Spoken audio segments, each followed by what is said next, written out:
दुनिया खे लॻा रंग जो दिलदार अची वियो, मन ठार अची वियो, सरकार अची वियो। दुनिया खे लॻा रंग जो दिलदार अची वियो, मन ठार अची वियो, सरकार अची वियो। दुनिया खे लॻा रंग जो दिलदार अची वियो, मन ठार अची वियो, सरकार अची वियो।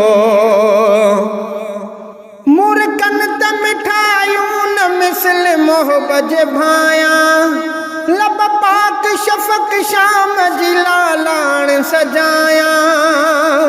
मुर्कन त मिठायूं न मिसल मोहब्बत जे भायां, लब पाक शफ़क़ शाम जी लालाण सजायां। रुख़सार मथां चंड जी चांडाण ने माया, अभरन जो अझो आज पो आधार अची वियो, मन ठार अची वियो, सरकार अची वियो। दुनिया खे लॻा रंग जो दिलदार अची वियो, मन ठार अची वियो, सरकार अची वियो। दुनिया खे लॻा रंग जो दिलदार अची वियो, मन ठार अची वियो, सरकार अची वियो।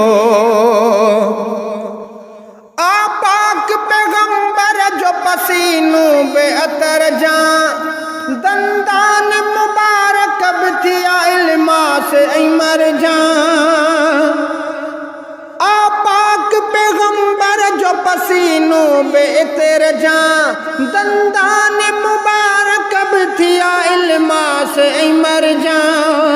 ऐं चेहरे अनवर जे मथां जन्नतूं क़ुर्बान, यारान नबी पाक जी दिल यार अची वियो, मन ठार अची वियो, सरकार अची वियो। दुनिया खे लॻा रंग जो दिलदार अची वियो, मन ठार अची वियो, सरकार अची वियो। दुनिया खे लॻा रंग जो दिलदार अची वियो, मन ठार अची वियो, सरकार अची वियो।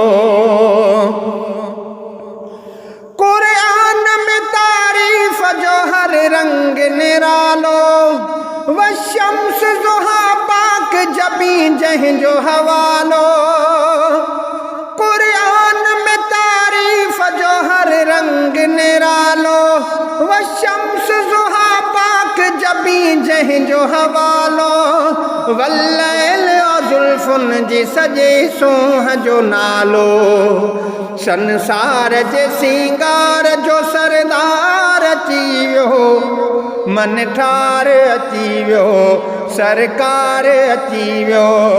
दुनिया खे लॻा रंग जो दिलदार अची वियो, मन ठार अची वियो, सरकार अची वियो। दुनिया खे लॻा रंग जो दिलदार अची वियो, मन ठार अची वियो, सरकार अची वियो।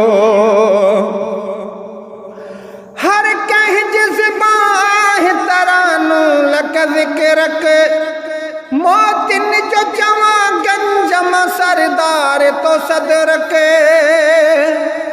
हर कंहिं ज़बान तरानो लक ज़िक्र के, मोतिन जो चवां गंजम सरदार तो सदर के।